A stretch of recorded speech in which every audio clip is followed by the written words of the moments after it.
Bonjour à tous, je suis très fier aujourd'hui de vous parler du Ghost Buggy, donc de la série Ghostbusters Filmation, distribué par Savvy. Alors pourquoi est-ce que ça me fait tellement plaisir de parler de ce jeu? Parce que c'était un jeu qui m'a vraiment fait rêver petit. Attention, séquence de nostalgie, donc devant le Club Dorothée, une émission que j'affectionnais pas particulièrement, enfin surtout en dehors de tout ce qui était dessin animé. Il y a un moment lors de la diffusion de cette série que j'adorais, c'était quand il y avait les jouets à gagner. On présentait les jouets dans des vitrines, c'était absolument merveilleux, sachant qu'ils n'ont pas été distribués partout, donc c'était pas toujours facile de les trouver. Et donc ce Ghost Buggy, moi j'en étais vraiment tombé amoureux. Ce véhicule donc a la faculté de se transformer de voiture à avion à bateau sous-marin assez facilement. Il est très très sympa, totalement en plastique, assez dur, sauf pour les pneus sur les roues qui sont en caoutchouc. On va voir qu'il est assez grand, il fait une quarantaine de centimètres de long, 20 cm de large en mode voiture, bon plus après avec le débattement des ailes ça augmente. Il a la possibilité de tenir jusqu'à 4 personnages parfaitement. Au niveau échelle, il paraît un tout petit peu plus grand que les personnages, mais il a cet avantage de pouvoir faire tenir 4 figurines. Sur la boîte, on trouve les 3 modes avec un descriptif et les instructions pour transformer le véhicule, ainsi qu'à l'arrière, eh bien, classiquement un petit catalogue des autres jouets de la gamme. Donc les Ghostbusters, les méchants, les 3 plus petits sets, le Ghost Buggy et la pièce maîtresse, le Graal de pas mal sur cette gamme, le Ghost Control, la maison des chasseurs de fantômes.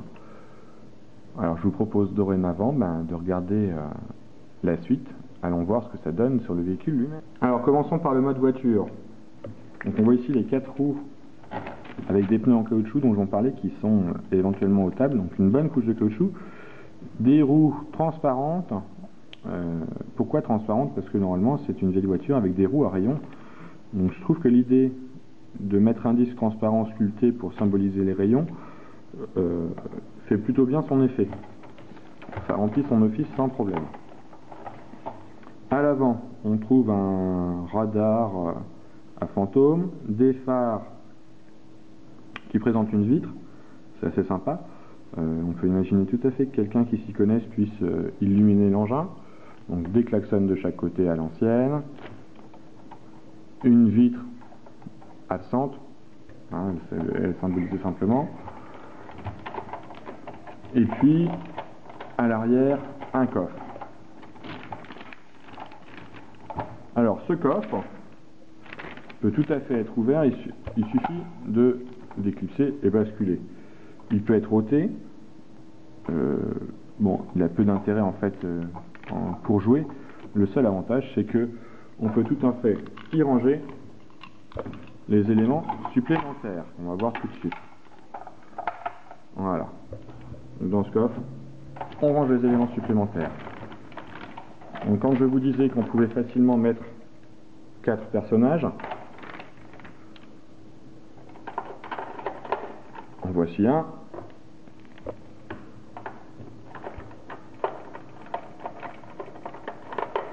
Un deuxième.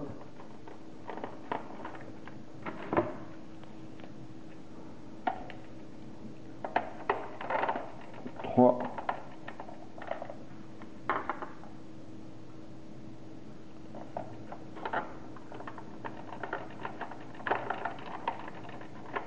Et 4. Là, il n'y a pas de problème. Ça tient parfaitement.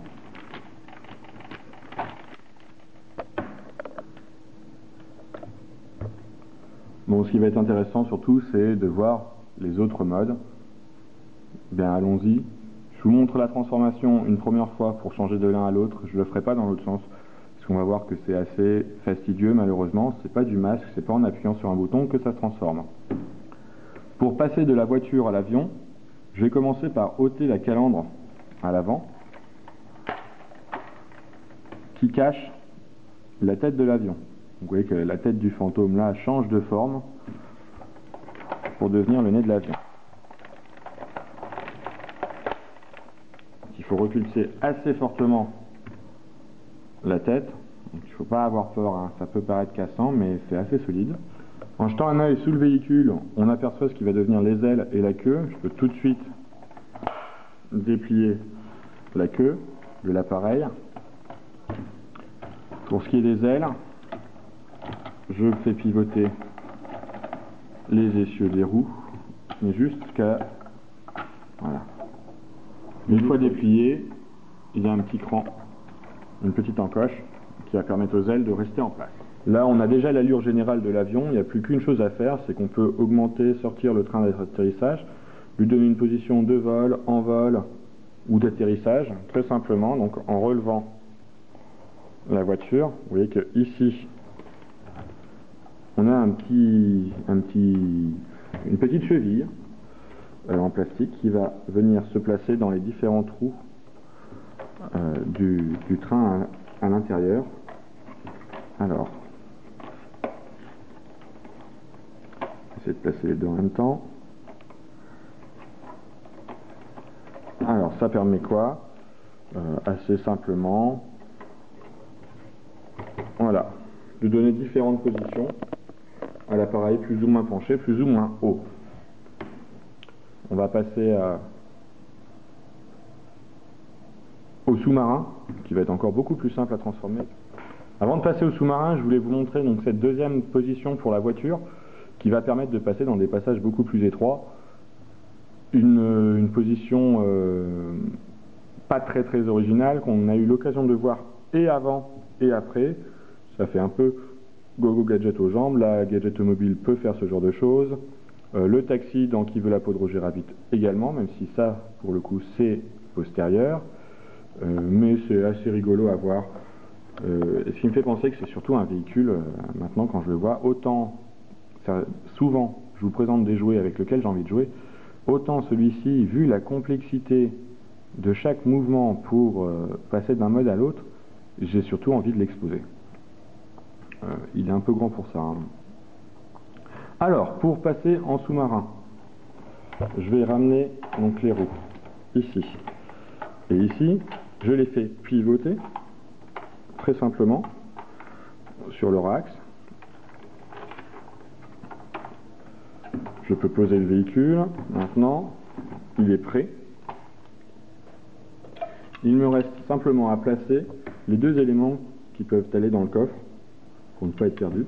Donc cette tête qui vient se placer sur la calandre, beaucoup plus facilement que la tête de l'avion.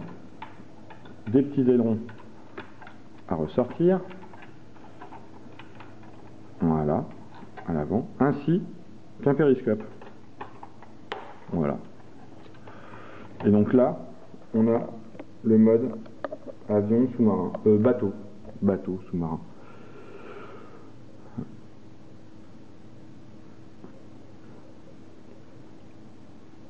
C'est un mode assez... Bon, il est rigolo parce que ça fait une troisième transformation. Après, je le trouve moins intéressant que l'avion, par exemple. Peut-être simplement par goût personnel. Pour la suite, je vais vous dire au revoir tout de suite et puis vous laisser avec toute une série de photos qui parleront peut-être plus de ce que peut faire, ce que peut proposer ce véhicule que n'importe quelle phrase que je puisse vous dire, surtout qu'aujourd'hui, visiblement, tout n'est pas bien à plat au niveau de ce que je raconte. En attendant, et puis à la prochaine vidéo, je vous souhaite bonne chine et bonne trouvaille.